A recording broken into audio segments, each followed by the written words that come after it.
सरधना विधानसभा क्षेत्र के समाजवादी पार्टी के विधायक अतुल प्रधान ने अपने आवास पर प्रेस कॉन्फ्रेंस कर भारतीय जनता पार्टी के पूर्व विधायक संगीत सोम पर कई गंभीर आरोप लगाए हैं। भाजपा के फायर ब्रांड नेता कहे जाने वाले संगीत सोम पर सपा विधायक ने क्या कुछ कहा, आप भी सुनिए। आज मैंने बहुत महत्वपूर्ण विषय पर आप सब लोगों को आमंत्रित किया है, तो मैं सर्वप्रथम आपका सबका बहुत धन्यवाद और बहुत शुक्रिया अदा करता हूं।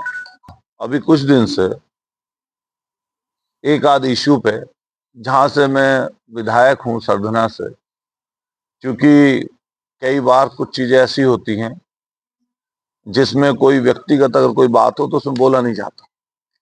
हम लोग सब लोग सार्वजनिक लोग हैं, तो परिवार सबके हैं, तो कोई परिवार से जब संबंधित विषय ना हो, अगर सामाजिक विषय में कोई दखल दे रहा हो, कोई सामाजिक ऐसी चीजें बोल रहा हो जिससे जनता प्रभावित हो रही हो, तो हम लोगों को फिर बोलना बनता है।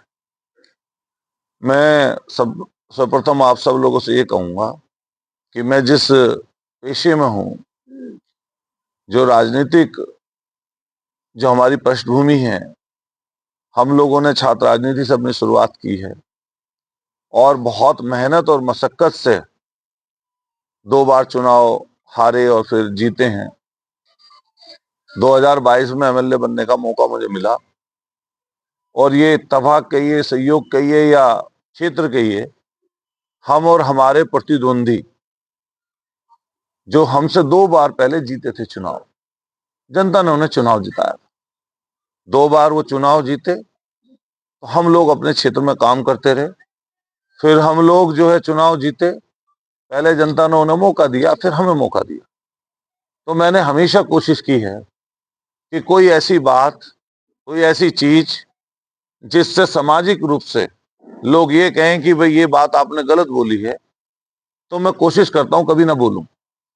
मैं तोड़ने वाली बात कभी किसी अपने उद्बोधन में, संबोधन में, जिससे जातियों में बंटवारा हो या कोई धार्मिक उन्माद फैले, मैं कोशिश करता हूं मेरी जबान से कोई ऐसी बात ना निकले। अगर व्यक्ति सोशल और सामाजिक नहीं होगा तो आप ये पक्का मान के चलिए वो राजनीति में किसी को लाभ नहीं दे सकता। अगर मैं इमोशन लेस हो जाऊं, मेरे में भावनाएं ना रहे, तब भी मैं किसी की मदद नहीं कर पाऊंगा। इसलिए मैं कोशिश करता हूं कि जब कोई बात बोलूं तो उसमें सत्यता हो और वो सही चीज कही जाए। अभी पिछले दिनों काफी विवाद चला कि कौन क्रिकेट खेलेगा, कौन नहीं खेलेगा। तो मेरा अपना इसमें एक तर्क है कि बहुत सारी चीजें ऐसी हैं, क्योंकि मैं जिस ओहदे पर, जिस पद पर हूं, वो ऐसा पद ओहदा नहीं है जो सबसे लास्ट का पद और ओहदा है। मेरे बाद में मान लीजिए हम अपने दल की बात करें तो हमारे नेता है माननीय अखिलेश यादव जी, तो कई चीजें वो डिसाइड करते हैं पार्टी में, दल में, कि क्या बोलेंगे। स्टेट के लेवल पे, गठबंधन के लेवल पे, किसी और लेवल पे क्या फैसले होंगे वो अखिलेश जी करेंगे। लेकिन अगर लोकल लेवल पे कोई बात हो, मेरठ की कोई बात हो या मान लिया कोई जनता से जुड़ा हुआ विषय, उस पर हम लोग बोले। तो अभी पिछले दिनों हमारे खुद के क्षेत्र में दोराला में एक प्रोग्राम था। वो प्रोग्राम अच्छा था, उसके लिए हम नहीं बोलना चाहते। किसी गरीबों की मदद करना कोई गलत काम नहीं है, वो अच्छा काम है। लेकिन अलग अलग समय पे अलग अलग बातें बोलना, ये बहुत खराब बात है। मैं जब से यहाँ पे राजनीति में हूं, क्योंकि मैं एक ही दल की पॉलिटिक्स किया हूं, एक ही दल में हूं जब से राजनीति की शुरुआत की, आप सब लोग जानते हैं, छात्र राजनीति लेकर अब तक। और हमारे जो सामने जो हमारे प्रतिद्वंदी हैं, वो हमारे प्रतिद्वंदी इसलिए नहीं है कि हमारी कोई उनसे जमीन जायदाद की लड़ाई है या कोई हमारी उनसे कोई और किसी तरह की लड़ाई है। हमारी लड़ाई उनसे विचार की है। उनका विचार अलग है, हमारा विचार अलग है। हम उस विचार के आदमी नहीं है, लेकिन विचारों में भी कुछ नैतिकता होती है। कुछ जब आप मंच पे लोगों के सामने बोलो, सार्वजनिक कोई बात बोलो, तो उसमें कुछ सच्चाई होनी चाहिए या कुछ लॉजिक भी होना चाहिए। अभी पिछले दिनों आप लगातार देखते होंगे, उनके हमेशा जो बयान हैं वो विवादों से घिरे हुए रहते हैं। कभी वो किसी दल के नेता के लिए अपशब्द बोलते हैं, कभी किसी जाति और धर्म के नाम पर किसी के लिए अपशब्द बोलते हैं। हमेशा उनकी भाषा तोड़ने की होती है, जिसके हम लोग सख्त खिलाफ हैं और पहले दिन से खिलाफ हैं। और मैं कहना चाहता हूं, क्योंकि मैं सरना विधानसभा की पॉलिटिक्स कर रहा हूं, मैंने वो भी समय देखा इस सरदना में जब वो बसपा से टिकट मांग रहे थे और लगभग टिकट उनका तय हो गया था 2007 के एमएलए का। आप पूछिएगा, जो जो मैं बात पूछूं आपसे कहूं अगर कोई गलत हो। वो टिकट नहीं हो पाया तो वही शख्स 2009 में समाजवादी पार्टी से आप सब लोगों के सामने समाजवादी पार्टी के उम्मीदवार लोकसभा मुजफ्फरनगर के बने और 9 में वो चुनाव हार गए। उसके बाद उनका यहां भी मन नहीं लगा, फिर उनका सीधा आगे बढ़े और आगे बढ़ने के बाद में उन्होंने भारतीय जनता पार्टी से 12 का टिकट पाया सरना विधानसभा से और चुनाव जीत गए। हमारे पास मौका था अपने आप को साबित करने का। हम छात्र राजनीति से गए थे पहले नंबर पे, वहां पर पहुंचे, 12 में हम चुनाव हारे, हमने 5 साल मशक्कत की, हम फिर चुनाव हार गए। वो फिर भारतीय जनता पार्टी से विजयी हुए 2017 में, भारतीय जनता पार्टी की सरकार बनी। सरकार बनने के बाद में उनके पास सारी वो साधन और सुख सुविधाएं थी जिससे वो लोगों का भला कर सके, लेकिन जनता ने हमें मौका दिया और 22 में मैं विधायक बन गया। ये सरदना से संबंधित हिस्ट्री मैंने राजनीतिक आपको बताई। हमारे से पहले महान शख्सियत हुए रविंद्र पुंडरी साहब, वो उस क्षेत्र का प्रतिनिधित्व कर चुके हैं, जिनकी छवि जिनकी ख्याति दूर दूर तक है। उनको लोग मानते हैं, आज भी मानते हैं, उनके मरणोपरांत भी मानते हैं उनको। लेकिन जो ये शख्स है हमारे यहाँ, ये पूरा का पूरा पूरी की पूरी यहाँ और सब जगह धार्मिक उन्माद फैलाने का इनका मकसद है। क्योंकि क्या हुआ पिछले दिनों, जैसे ये चुनाव हारे 2022 का, हम तो 2-2 बार हारे, हार पचाई, जनता में मेहनत की, जनता ने उसके बदले में हमें चुनाव जिताया। और हमने पहले दिन से ये बात कही कि हमारे लिए जनता फर्स्ट एंड लास्ट प्रायोरिटी हमारी जनता है। इनके लिए फर्स्ट एंड लास्ट प्राइस पैसा है, बेईमानी है, झूठ है, धार्मिक उन्माद है, इनके लिए ये है। कभी इनका बयान रामगोपाल जी के लिए आया, हमारे नेता हैं, फिर इनका बयान माननीय अखिलेश जी के लिए समय समय पर आता ही रहता है। जो शाहरुख खान का नाम आया, वो लाइट में आने के लिए तो आया ही, लेकिन साथ साथ जो सिक्योरिटी है इनकी वो बनी रहे, इसके लिए उस शब्द का इस्तेमाल किया गया। और ये इस तरह की चीजें पहले भी करते रहे, वो मैं आपको बताऊंगा, आप उससे सहमत होंगे और आपको चीजें उसकी पता भी लगेंगी। ऐसा हुआ कि जैसे ही इन्होंने इस शब्द बोला और इस शब्द के ऊपर बहस छिड़ी, नेशनल मीडिया में चीजें चली, इंटरनेशनल मीडिया में चीजें गई और बीसीसीआई ने कुछ फैसला भी लिया। हालांकि वो बातें सब दोहराने की जरूरत नहीं है, जो बातें हो चुकी ये बातें कि 1.5 साल पहले जिसकी वजह से, जिसके कारण से पूरा बांग्लादेश उबाल खा रहा था पूरा बांग्लादेश, और वहां पे जगह जगह सड़कों पे प्रदर्शन और हिंसक प्रदर्शन हुए, सैकड़ों लोगों की जानें वहां पर गई हैं। वहां की जो सर्वे सर्वा थी शेख हसीना जी, उनको वहां से छोड़कर भागना पड़ा। मैं तो सवाल करता हूं, क्या एक बार भी किसी भारतीय जनता पार्टी के नेता ने इस बात पर सवाल जवाब किए कि आपने 1.5 साल से यहां पर, जिससे पूरा बांग्लादेश जला, जिसके कारण से, जिसकी वजह से वहां पर लड़ाई चल रही है, क्या उसके ऊपर आपने सवाल उठाया? उसको आपने यहां पर क्यों रखा हुआ है? उसको यहां से क्यों दूसरी जगह नहीं भेजा? जब ये लोग हिंदू और मुसलमान की बात करते हैं, हमेशा हिंदू और मुसलमान की चर्चा करना चाहते हैं, जनता के जो मुद्दे हैं उनसे ध्यान हटाने के लिए ऐसी चीजें करते हैं। तो आप किसी मुस्लिम कंट्री में उनको भेज देते या भिजवा देते, आपके पास चारा था, आप भेज देते। एक दिन भी जो लोग हमारे यहां से ट्रेड करते हैं बांग्लादेश से, मैं तो कोडीन सिरप पर अभी सवाल उठा के आया हूं, इसी बॉर्डर से कोडीन जाती थी, कोडीन सिरप दरिया पार होते, कौन कराता था पार? क्या बिना बॉर्डर के, बिना किन्हीं सेंट्रल फोर्सेस के क्या वो सप्लाई कोडीन सिरप हो जाती बांग्लादेश? जिसके ऊपर पकड़े गए शुभम जायसवाल, टाटा, वो सिपाही, और जगह जगह गाजियाबाद जगह मुकदमे दर्ज हुए, इन्हीं के मार्फत हो रहे थे ना। उस पर एक सवाल कभी पूछा हो, बोला हो तो ये बता दें। क्यों नहीं बोलेंगे? बोलेंगे इसलिए नहीं, भारतीय जनता पार्टी से जुड़े हुए लोग हैं। पाकिस्तान बैन है हमारे यहाँ, पाकिस्तान के लोग क्रिकेट नहीं खेल सकते, लेकिन अगर कोई सीरीज आती है इस तरह की, जिस सीरीज में कुछ ऐसी चीजें हो कि मान लिया अलग अलग देशों की टीम हो, किसी पोल में वो हो, किसी ग्रुप में वो हो, किसी ग्रुप में वो हो, उसके मैच अंतरराष्ट्रीय होते हैं।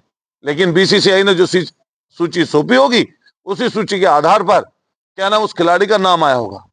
लेकिन यह भी अच्छा हुआ कि बीसीसीआई ने उसको बैन कर दिया। ठीक है, वो बात भी अब ये लोग नहीं बोल पाएंगे। बोल इसलिए नहीं पाएंगे वो वाली बात क्योंकि वो भी चीज अलग हो गई। ये भी नहीं बोल पाए कि जूही चावला भी है, उसके हस्बैंड भी हैं उस कंपनी में, उसकी बात भी ये लोग नहीं बोल पाएंगे।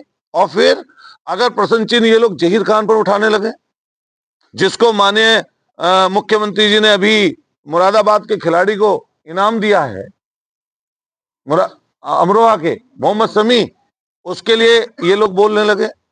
अगर ये लोग हमारे पठान बंधु के लिए बोलने लगे तो आप तो सिर्फ और सिर्फ ये बात इसलिए बोल रहे हैं कि हिंदू और मुसलमान की आपको बात चलानी है। ये बात आगे बढ़ गई, चर्चा में आ गई, लेकिन अभी तक इनका एक बयान मध्य प्रदेश में दूषित पानी पीने से इंदौर में जो सफाई के क्षेत्र पहला नंबर है जिसका इंदौर का, उन 15 लोगों के बारे में नहीं बोलेंगे। यहां पर रोजाना लूट, हत्याएं, बलात्कार, दुष्कर्म, जगह जगह छिनेती तमाम घटनाएं होती हैं, उनके विषय में एक बार ये बोलना नहीं चाहते। खेती किसानी पर बोलना नहीं चाहते, महंगाई पर बोलना नहीं चाहते, गरीबी पर बोलना नहीं चाहते, शिक्षा स्वास्थ्य पर बोलना नहीं चाहते, लेकिन सिर्फ और सिर्फ ऐसा विषय जिससे जनता का ध्यान भटकाना हो और अपना स्वार्थ सिद्ध हो जाए, ये काम इन्होंने किया। अभी मैं जो आपके सामने कागज लेकर आया हूं, ये हिंदू मुसलमान की बात लगातार बोलते हैं। ये लगभग 12-15 कंपनियां हैं जिनमें ये या तो डायरेक्टर हैं, या तो ये डायरेक्टर हैं, या इनकी पत्नी डायरेक्टर हैं, या इनकी साली डायरेक्टर है। और जो आपने टीवी पर देखा होगा, पहले भी चर्चा कई बार रही, जिस कंपनी का नाम लेते हैं अल दुआ फूड प्रोसेसिंग यूनिट, ये अलीगढ़ की है, ये सेकंड नंबर पर इस पे लिखी हुई है। इसके अलावा अल अनम नाम से भी है एग्रो फूड्स प्राइवेट लिमिटेड। ये बाकायदा, ये मैं आपको दिखा रहा हूं एफिडेविट इनका, ये गोल घेरे वाला। आप इनसे पूछिए कि ऐसा तो नहीं है कि आप नए नए हिंदू बने, ऐसा तो नहीं है कि आपकी दोस्ती अभी जो हिंदू और मुसलमान के साथ आपके साथ पार्टनरशिप रही मोइन कुरैशी के साथ, क्या ये कालांतर में जो फिर पहले आप डायरेक्टर थे और फिर आने वाले समय पर आपकी साली उसमें डायरेक्टर रही और फिर आने वाले समय पर क्या गोपनीय रूप से उसमें आपकी अब भी साझेदारी है या नहीं है? आप गौर से देखिए इसका चेहरा, इस व्यक्ति का चेहरा, ये इन्हीं का ही फोटो है 2006 का, और ये बाकायदा इनका एफिडेविट है 25,000 रुपए के स्टाम्प पेपर पर। और इसमें अलदुआ फूड प्रोसेसिंग प्राइवेट लिमिटेड द्वारा डायरेक्टर संगीत सोम पुत्र श्री ओमवीर सिंह जी, निवासी 64 कौशाम्बी नगर गाजियाबाद, इसके दूसरे पार्टनर हैं इसी में मोइनुद्दीन कुरैशी पुत्र श्री साबुद्दीन, निवासी 3 खुर्जा के रहने वाले हैं। ये एक हैं रावत है कोई, ये इसमें है, ये फॉर्म नंबर 32 आता है एक, इसमें आप देखिए, ये ऐसे ही नहीं है, मैं बाकायदा प्रूफ लेकर बैठा हूं। और मैं जनता से भी कहना चाहता हूं आपके माध्यम से कि ऐसे लोगों के किसी दिखावे ना आए, ये लोग पीछे से क्या हैं, इनका काला चिट्ठा क्या है, ये भी जनता को समझना चाहिए। एक तरफ ये लोग बीफ फैक्ट्री में, मीट की फैक्ट्री में डायरेक्टर बने हुए हैं, उससे ये लोग पैसा कमाए हैं। वहां पर जो पशुओं का कटान होता है, जिसमें 5,000 के लगभग ऊंट, बकरी, भैंस के कटान की अनुमति इन्होंने मांगी थी। अगर ये चीज गलत हो तो मैं आपके चैनल के माध्यम से कहना चाहता हूं कि जो मैं आज आपके सामने रख रहा हूं कि मेरे ऊपर जिनके लिए मैं बोल रहा हूं मानहानि का केस दर्ज करें अगर मेरी एक भी बात झूठ हो, और अगर सच है तो सबके सामने आकर स्वीकार करें कि कमेले में बीफ फैक्ट्री में इनका साझा रहा है और आज भी ये लोग कहीं ना कहीं उसमें संलिप्त हैं। न केवल एक फैक्ट्री बल्कि दूसरी फैक्ट्री का नाम मैंने आपको बताया, दूसरी फैक्ट्री का नाम है Al Anam agro food private limited, और ये पूरी मैं आपको सूची दूंगा जिन जिन फैक्ट्रियों में डायरेक्टर हैं। मैं आपके माध्यम से सरकार से मांग करना चाहता हूं, जो भारतीय जनता पार्टी की सरकार इस समय चल रही है, अगर दूध का दूध पानी का पानी करना चाहते हैं तो इनकी कुछ चीजें माननीय सुप्रीम कोर्ट के न्यायाधीश की अध्यक्षता में कोई कमेटी गठित हो, जिससे इनकी अकूत संपत्ति, काली संपत्ति की भी जांच होना जरूरी है। और ये किस तरीके से जुटाई गई है, इसके लिए भी ये जरूरी है। एक ये फॉर्म नंबर 1 आता है, सर्टिफिकेट ऑफ इंफॉर्मेशन इनकॉर्पोरेशन, तो ये अल्दुआ फूड प्रोसेसिंग का है और ये इन्होंने ही ये कंपनी रजिस्टर की है। ये फॉर्म नंबर 1 है और ये इसका सर्टिफिकेट है, ये इन्हीं के नाम पर है। आप चाहें तो अभी नेट पर जाइए और ये सारी जानकारी जो मैं आपको बता रहा हूं, ये पूरी की पूरी जानकारी आपको इस समय पर नेट पर भी उपलब्ध मिल जाएगी। मैं आपके माध्यम से कहना चाहता हूं कि जनता भी समझे ये पर्दे के पीछे क्या कर रहे हैं और पर्दे के आगे इनका क्या काम है। ग्रेनेड से हमला हो गया विधायक के ऊपर, आज तक केस को कुछ पता नहीं चला। बीच बीच में धमकी आई अलग अलग जगह की। एक कलेक्टर थे यहाँ के उस समय 2017 से 20 तक, नाम बेचारों का निकल गया, गोरखपुर के कमिश्नर हैं, नाम नहीं लेना चाहिए अधिकारी का। पता चला, इतना डरा दिया इन लोगों ने, पता नहीं ये कर दिया, इतना झगड़ा करा देंगे, महापंचायत करा देंगे। वो कलेक्टर टेम्पो में बैठ के इनके घर पहुंच गए, कलेक्टर डरा दिया उसको बेचारे को। सोचो आप, ये काम है इनका, इस तरह की बातें करते हैं। मैं वहां का मौजूदा विधायक हूं, मुझे सर्दने की मान जनता ने, गरीबों ने, किसानों ने, हमारे मेहनत और पसीना जो निकला हमारा, उसकी बदौलत जनता ने हमें वहां पर विधायक बनाया। और अगर चीजें खुलने पर आ जाएं तो दोराला और आसपास में जमीनें बहुत महंगी हैं। अगर खुलने पे जब बात आएगी, अगर सरकार खोलना चाहे तो सारी चीज खोल सकती है। और मैं आपके माध्यम से बहुत जिम्मेदारी के साथ कहना चाहता हूं, अतुल प्रधान भी उस क्षेत्र से विधायक है, महान जनता ने अतुल प्रधान को विधायक बनाया। मेरी भी जांच करवाइए, अगर मेरे पास कोई अवैध संपत्ति, अवैध तरीके का कोई काम है तो तत्काल सरकार उसको सीज कर दे। अगर आय से ज्यादा मेरे पास कोई ऐसी चीज है जिसमें यह लगे कि अतुल प्रधान किसी जमीन के काम में, किसी खनन के काम में, किसी फैक्ट्री के काम में, किसी तरह के गलत काम में इन्वॉल्व है, तो सरकार मेरे ऊपर भी कार्रवाई करे। लेकिन अगर एक जिम्मेदार पद पर होने के नाते, जो लगभग 4 करोड़ महान जनता सर्दना की ने अतुल प्रधान को विधायक बनाया है, तो मैं जनता को सच्चाई बताकर रहूंगा, सच्चाई से जनता का सामना कराऊंगा। और आप चैनलों के माध्यम से आज मैं आपसे सब चीजें मैंने आपके सामने रखी हैं। अभी 5, 7, 10 दिन बाद कुछ और चीजें मुझे अगर मिलेंगी तो मैं उनको भी आपके सामने लाकर जरूर पेश करूंगा। बस इतना ही कहूंगा, आपसे हाथ जोड़कर मेरी विनती है, सभी जो पत्रकार साथी हैं, सभी जो चैनल हैं, कि ऐसे व्यक्ति से जब आप वार्ता करो तो ये जरूर बात करो कि आप जब मंचों पर चढ़कर बड़ी बड़ी बात बोलते हैं तो तुम्हारे जो काले कारनामे, जो काली सच्चाइयां हैं, उनका भी कम से कम पर्दा खुलेगा, जरूर पर्दाफाश होगा। और आप भी सवाल करिए उनसे।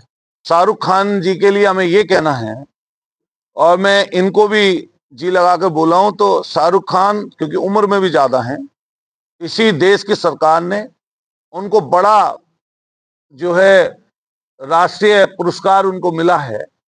और अभी ये घटना घटी थी शायद कुवैत के कोई से देश में, कतर में, सॉरी कतर में, हाँ कतर में, वहां से भी जब देश की सरकार उन जिनको फांसी दे दी गई थी हिंदुस्तान के नागरिकों को, तो वहां से भी लाने का उन लोगों को काम किया, सहयोग किया। और वो उनके लिए बस मैं इतना कहना चाहता हूं कि वो इस देश के नागरिक हैं और गलत और सही वो संविधान के हिसाब से चलेगा। अगर संविधान के अनुरूप अतुल प्रधान या हमारे सामने वाले या शाहरुख खान काम करते हैं तो वो देश के सच्चे और अच्छे नागरिक हैं। और अगर उसके विपरीत जाके करते हैं तो चाहे वो अतुल प्रधान हो या कोई और व्यक्ति हो, उसके खिलाफ एक जैसी कार्रवाई होनी चाहिए। 66 करोड़ रुपए एक व्यक्ति के ऊपर सरकार ने खर्च कर दिए 11 सालों में। प्रति महीने लगभग 40 से 50 लाख का खर्चा सिर्फ एक व्यक्ति की सुरक्षा पर सरकार खर्च कर रही है। और फिर इसमें भी अगर इजाफा करना है तो मैं माननीय प्रधानमंत्री जी से रिक्वेस्ट करूंगा कि इन्हें एसपीजी कवर दें और एसपीजी कवर देकर इनकी सुरक्षा का इंतजाम सरकार करे, क्योंकि अब प्रधानमंत्री जी के अलावा तो किसी के पास एसपीजी है नहीं। तो प्रधानमंत्री जी को एसपीजी कवर दे देना चाहिए या इनसे कह देना चाहिए कि आप अपने घर रहो, या ऑस्ट्रेलिया वाले घर रहो या फिर यहाँ वाले घर रहो, जो उनसा करिए।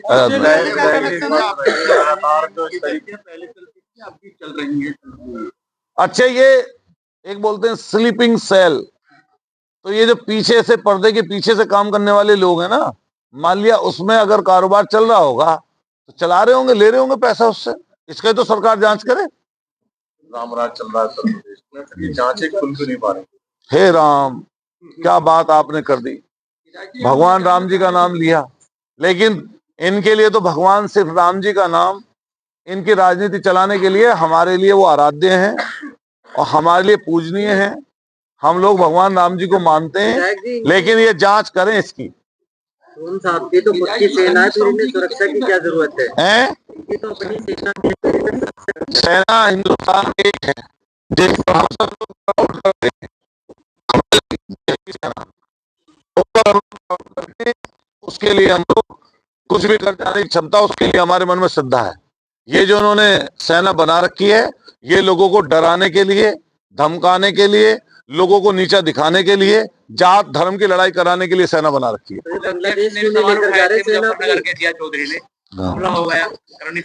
हाँ, क्या कहेंगे इसको लेकर के?